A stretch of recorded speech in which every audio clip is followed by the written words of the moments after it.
Après ces quelques exemples, beaucoup demandent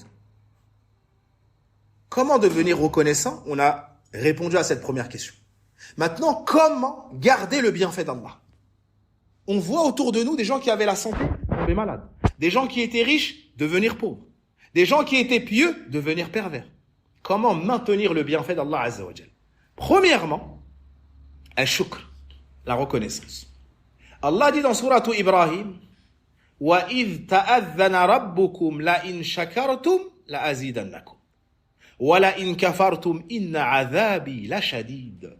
Et lorsque ton Seigneur proclama, assurément, si vous êtes reconnaissant, je vous augmenterai.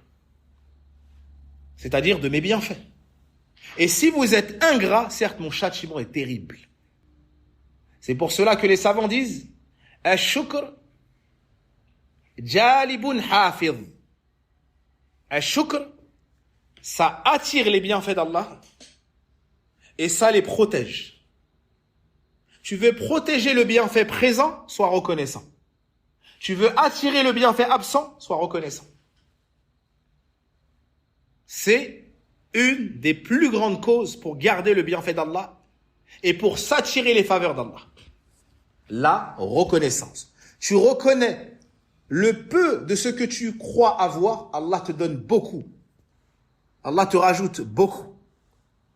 Deuxièmement, ad-du'a, ikhwat al-iman. Les invocations. Dans le recueil de l'imam Abi Daoud, rahimahullah ta'ala, ainsi que Nasa'i, rahimahullah ta'ala, Mu'adh ibn Jabal, radiyallahu anhu, le bien-aimé du messager d'Allah, sallallahu alayhi wa sallam, nous dit que le messager d'Allah l'a pris par la main et a dit « Oh Mu'adh, par Allah je t'aime, par Allah je t'aime. » Puis, il lui a dit « Usika ya Mu'adh, la tada'anna fi duburi kulli salatin taqulu Allahumma a'inni ala dhikrika wa shukrika wa husni ibadatik. » Je te recommande, ô Mu'adh, de ne jamais délaisser à la fin de chaque prière de dire, le fait de dire, ô Allah, aide-moi à t'évoquer, ou bien à me souvenir de toi, à te remercier et à t'adorer de la meilleure des manières. Remarquez l'ordre. D'abord, tu te rappelles du bienfait. Comme tu te rappelles du bienfait, tu vas être reconnaissant. Comment est-ce que tu vas témoigner ta reconnaissance? Tu vas utiliser le bienfait d'Allah dans son adoration. Ça, c'est concrétiser la reconnaissance. Aussi, une des plus grandes causes pour garder le bienfait d'Allah, c'est d'avoir peur de sa disparition. D'avoir peur de sa disparition. On doit avoir peur que le bienfait d'Allah se sépare de nous.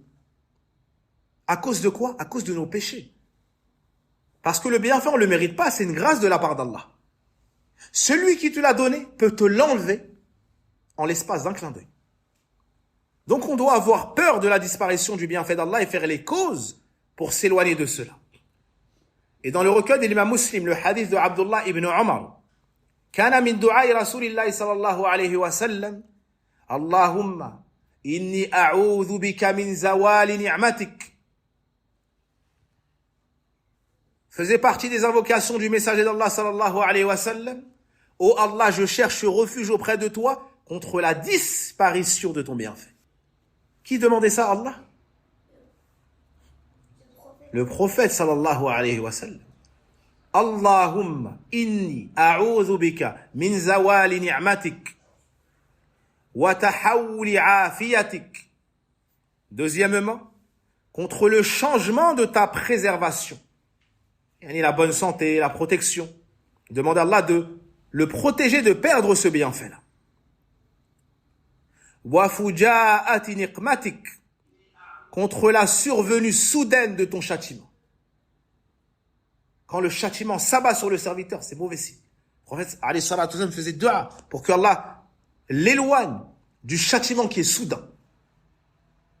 Wa min jami'i sakhatik. Et contre toute ta colère.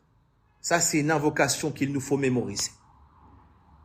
Ça, c'est une invocation qu'il nous faut mémoriser. Allahumma inni a'udhu bika min zawali ni'matik wa tahawuli afiyatik wa fujaati niqmatik wa jami'i sakhatik. C'est une dua qui est dans un recueil authentique.